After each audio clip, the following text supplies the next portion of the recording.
guys, welcome back. This week I am working on this vintage stereo cabinet that I was given by a friend. I always like to start my flips by completely taking everything apart. So I'm going to be replacing this back, and I am taking off the doors and the hinges and hardware, as well as removing all of that contact paper that is in on the shelves.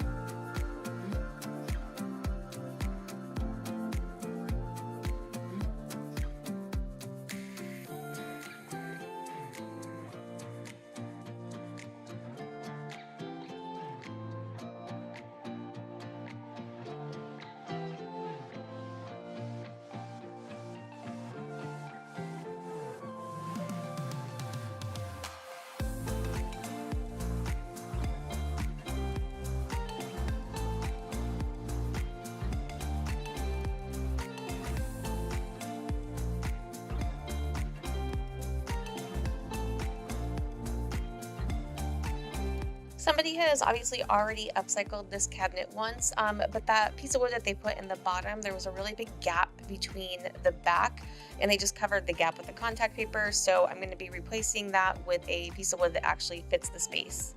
So I'm going to be completely stripping this piece. So I am using my go-to stripper, which is Clean Strip in the 15-minute formula.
The green paint was being really stubborn to come off with the stripper, so just to be safe, I did a lead test on it, and it came back negative.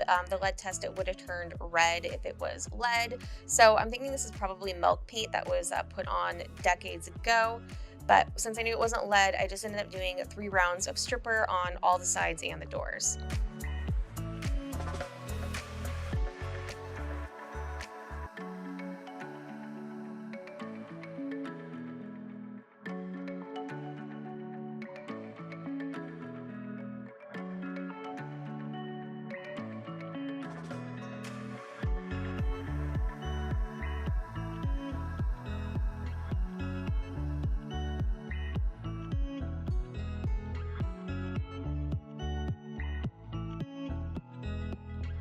I then used some acetone with some fine grade steel wool to scrub off any of that stubborn paint that was still left on there after I was done using the stripper.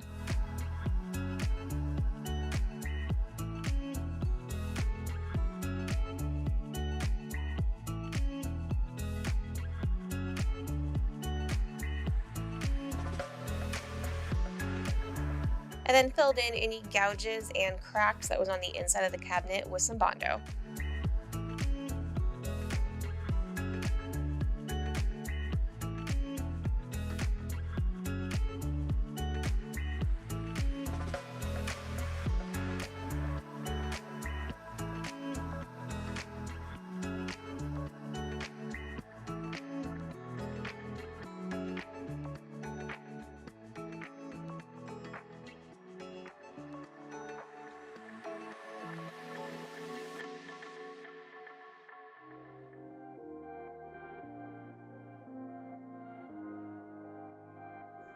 Then using my palm sander, I started with a 120 grit and worked my way up to a 240 grit to sand the entire piece smooth so that I could get it ready to be stained.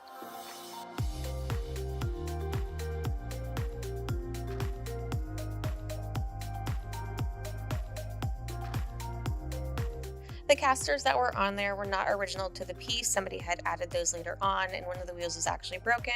So I just decided to remove them, and then I needed to pop out the caster sockets because they were in the way of where the new board was going to sit that I'm making for the bottom.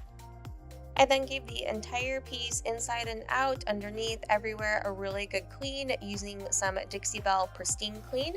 After I wiped it down with that, I went back in with just some water and a rag and washed up any of the residue that was left behind.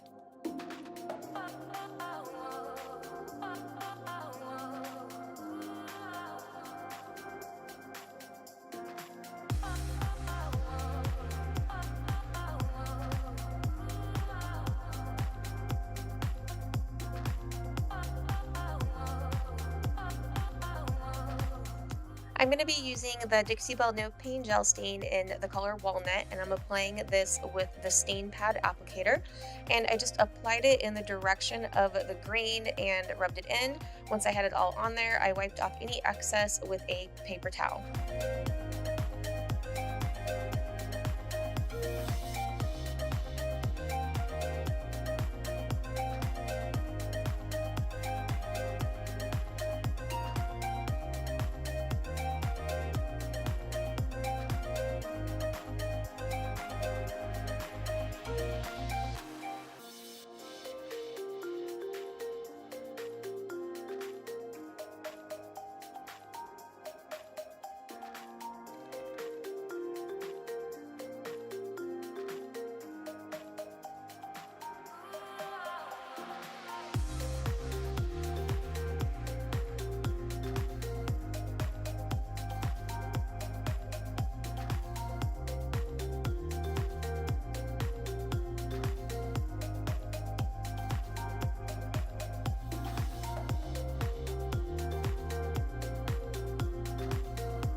I'm going to be painting the inside of the cabinet, but first I went in with a tack cloth to wipe back any dust that was left over from sanding, and then I went in with some paintable caulking and just went on the seams of where the shelves met the sides, just to make that really smooth so that there wasn't any gaps.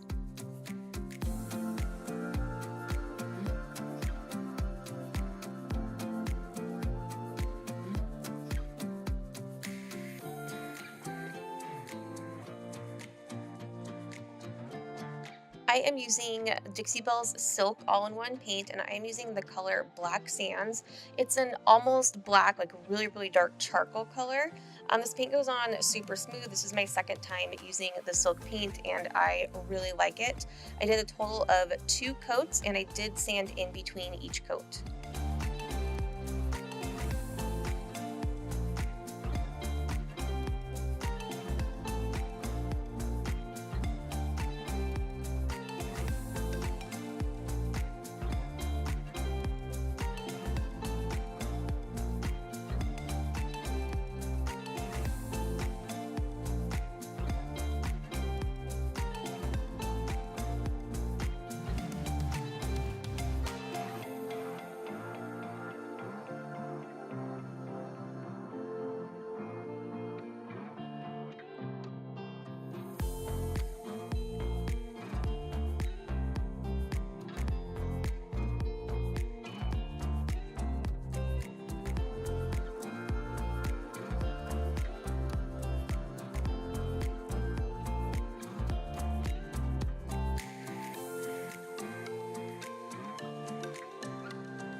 While I was waiting for everything to dry, I went out and I cut a new backing board down to size using my table saw, and I also cut out a new piece of wood for the bottom.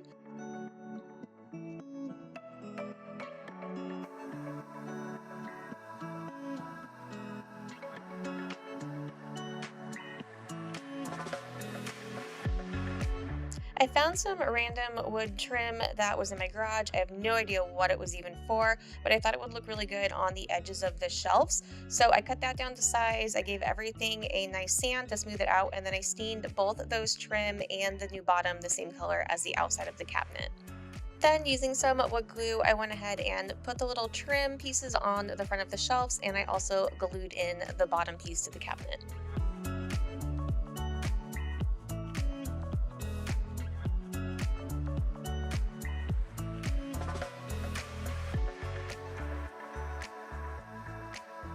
While I had it laying on its back, I went in with a detail brush and just added a little bit of touch-up paint on the underside of the edges and the details that you could see. And I also painted the underneath of the shelves as well while it was laying down.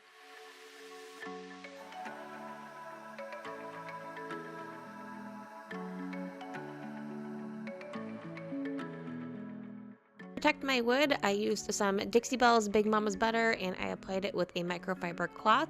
After that, I took a clean microfiber cloth and just wiped back any excess.